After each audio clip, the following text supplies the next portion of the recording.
Amid the chaos around the world, there is still a lot of beauty. One of them is the coming together to celebrate, support, and educate, as well as improve the support that is given to breastfeeding mothers.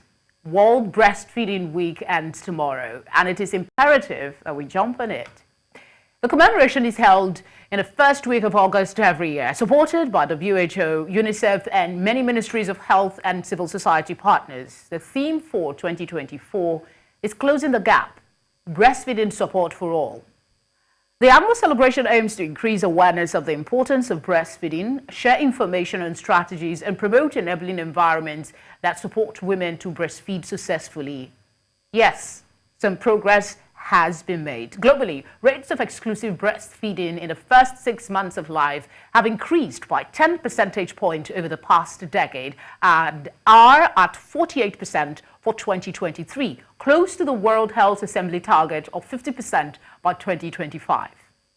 Numerous countries in Africa, Asia, Europe, and Oceania have documented large increases in exclusive breastfeeding, with increases of more than 10 percentage points in 22 countries since 2017. In Nigeria, a National Nutrition and Health Survey 2018, supported by UNICEF, revealed that only 27% of newborns are breastfed within the first hour of birth, and only 17% are exclusively breastfed for the first 6 months. Overall, that survey showed that only 29% of mothers in Nigeria exclusively breastfeed their infants. More work thus needs to be done. Most countries, for instance, still do not guarantee working mothers the right to facilities and paid breaks for breastfeeding, among other issues. On this second half, we will discuss progress made, lessons learned, and what improvements can be made using available data on breastfeeding. My guest is Chief of Nutrition, UNICEF Nigeria, Nemat Hajeebhoy. She joins us from Abuja. It's a pleasure to welcome you to One Slot. Thank you for giving us your time. Thank you for having me. It's an honor. Remind us again, what are the most significant benefits of breastfeeding for infants as well as their mothers?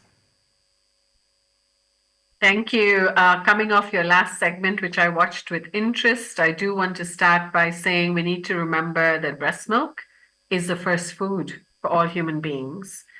And if mothers did not breastfeed, we'd actually have to produce that much more food for all our babies world over. So the first benefit, it is food, it nourishes and helps our babies grow. So the benefits are as follows. One, I want you to think of a newborn baby, and that newborn baby can only just cry, shake their hands and legs and do very little.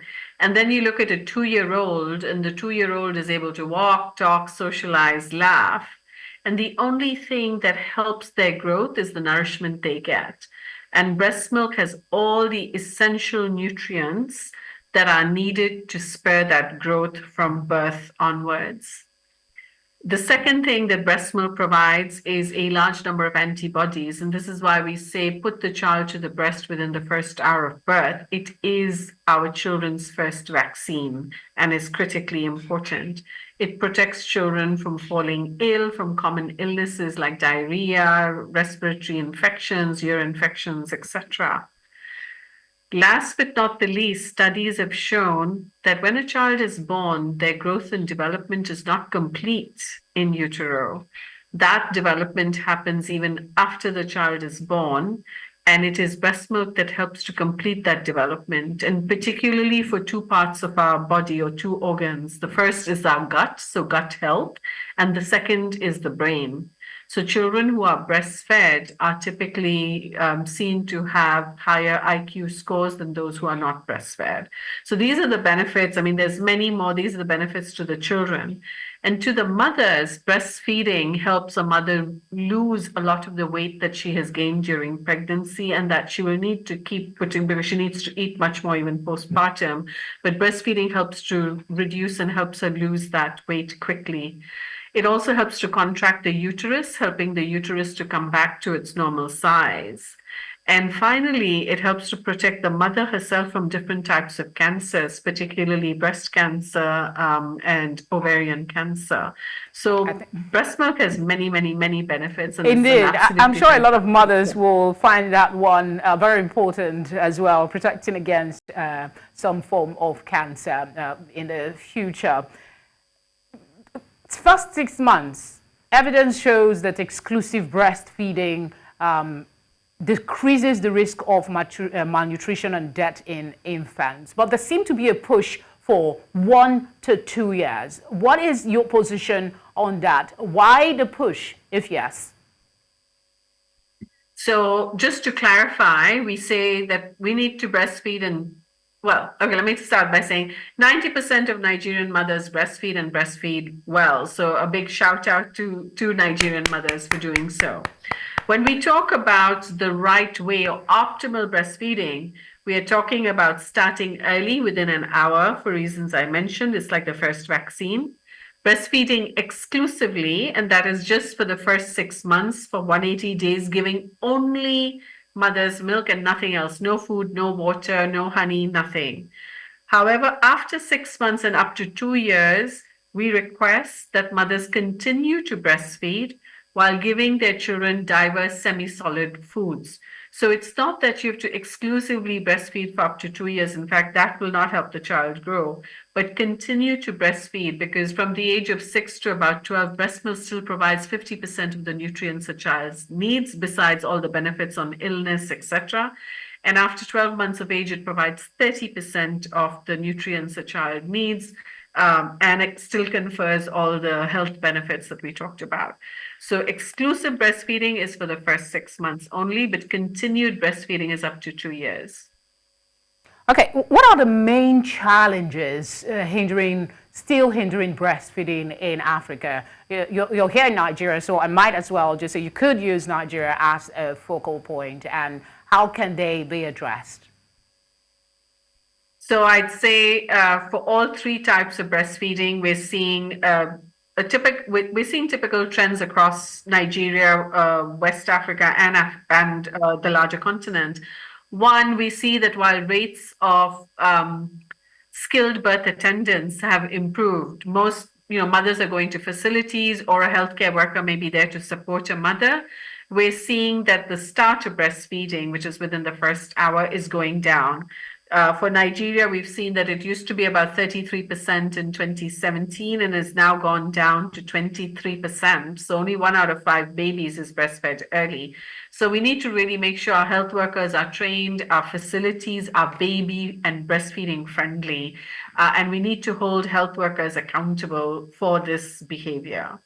Second, if we look at exclusive breastfeeding, like I said earlier, over 90% of our mothers breastfeed, but here, while breastfeeding may seem natural, as a new mother, it is difficult. You need to learn how to breastfeed. You need to be supported. So you can have, difficulties with breastfeeding, and you need to have access to a health worker to get counseled or to sort your breastfeeding problems.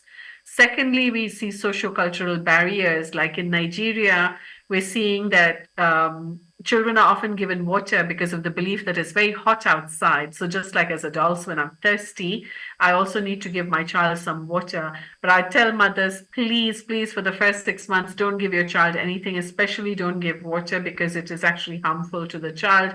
If you feel it's hot, you're thirsty, you drink water, hydrate yourself, the child will get water through your breast milk. The other piece we see, and you talked about it when you started, is more and more women have entered the workforce and in the economy, but our labor laws are not friendly for women. Women don't have a safe space if they want to go and express milk. They're often asked to do it in a toilet, and I find that very difficult, because I'm not going to take my lunch to a toilet to eat, so why would I want a baby mother to express breast milk there? We see that paid maternity leave is oftentimes 2 or 3 months, 3 months in Nigeria. But a shout out to 8 states in Nigeria, with Cross Rivers being the latest state to now extend paid maternity leave to 6 months, which is fantastic.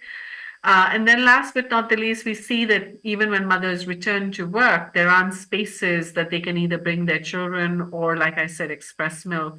So it is a combination of access to good health services, sociocultural norms and barriers, and then the kind of labor laws and spaces that we provide. Over to you. Okay, I want to explore that part of the conversation. I had a discussion with a friend not just a couple of days ago, and she talked about a colleague taking a 1 year maternity leave, and then you have here in Nigeria where we have 3 months. If you're lucky, you get 6 months. What should be the ideal number of months that mothers take before they go back to work? And how imperative is it that this leave is paid? Because the job they're doing is also extremely essential. Mm-hmm. Yes. So on the one hand, if you look at statistics for a country and economy, we look at women's participation in the labor force. Women contribute. We are 50% of a labor force, and we contribute economically. Biologically, we also bear children. And if we want 50% of the labor force to be able to do both roles well enough, we have to make sure that we have protective laws to enable them to do both roles. So I, as a woman, should not have to make a difficult choice to either have a baby and not work and give up my job and income, or to only have a job and income because my family needs the money and not have a baby. We need to support mothers and women to be able to play both roles and play both roles well. Now, the optimal amount or the kind of minimum benchmark that we need for paid maternity leave, and I want to insist on the word paid, is 6 months. And the reason I say 6 months is because that's the period of exclusive breastfeeding. We need that mother and child to be together, not just because she's breastfeeding, but also giving birth is it puts extreme pressure and trauma on a mother's body. So she needs the time to recover and recover well. And what we've seen, contrary to what most employers believe, is that countries and companies and governments that support 6 months leave actually have huge benefits. So they see less absenteeism when the mother returns to work with the child as well. They see greater loyalty. They see higher productivity. So there are actually economic benefits to the employers to provide that type of leave. Now, in many countries, we also see paid leave for up to a year. And that is fantastic if that can be given, because it really enables the mother and child to be together. And the last thing I'll say is, COVID has taught us that especially with certain kinds of jobs, you can have flexible working arrangements. So it's not about just taking full time off. I would say the full time off should be for the first 6 months and paid. But after that, flexible options can be discussed with mothers who are breastfeeding. Back to you. Okay. I know we have very short time left, but we can utilize it well. Please speak to us about the impact of inappropriate marketing of breast milk substitutes. How is it impacting our breastfeeding rates across board, and what do we need to know about that? Okay, so when we say inappropriate marketing of breast milk substitutes, it means we're talking about substances like powdered milk, infant formula, etc.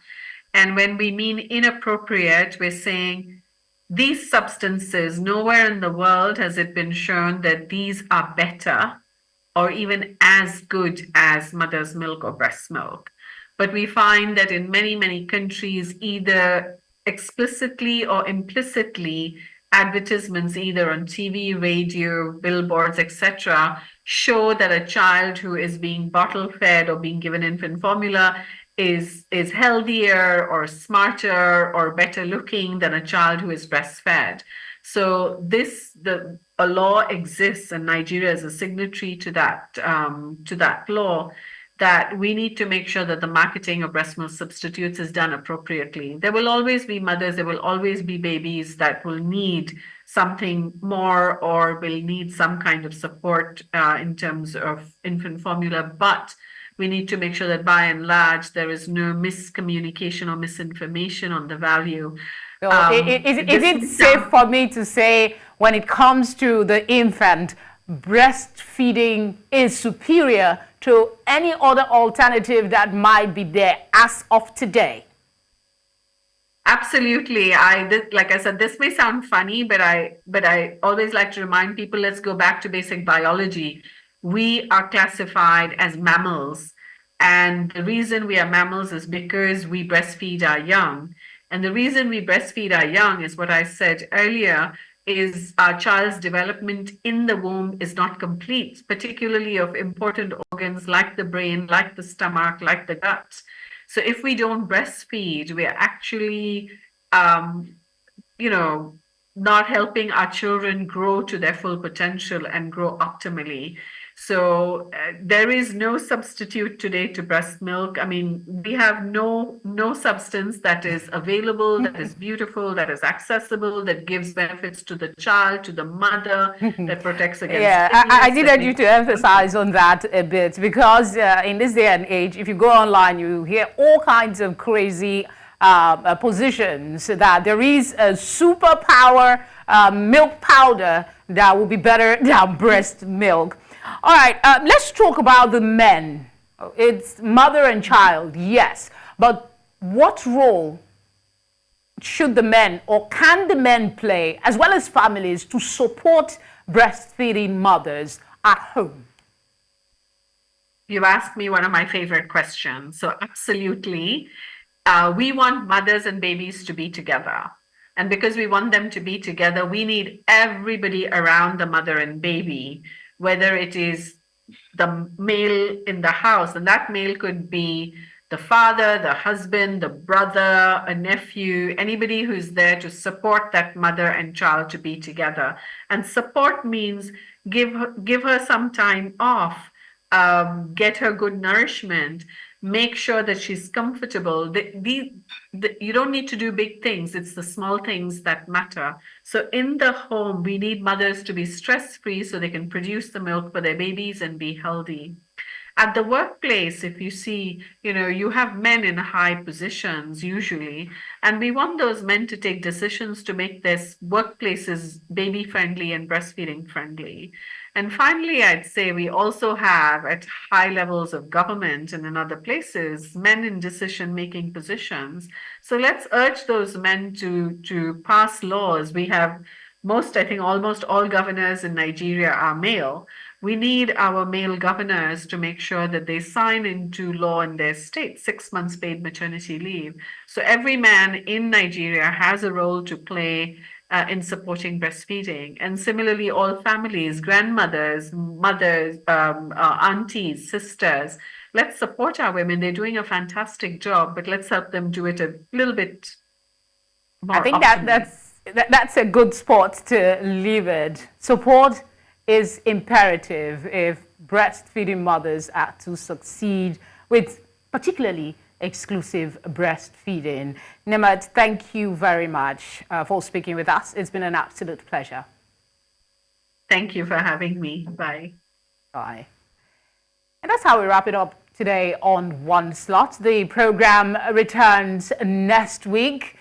In the meantime, please do stay safe, watch out for your neighbor, and be empathetic in situations you don't understand. I'll see you next time.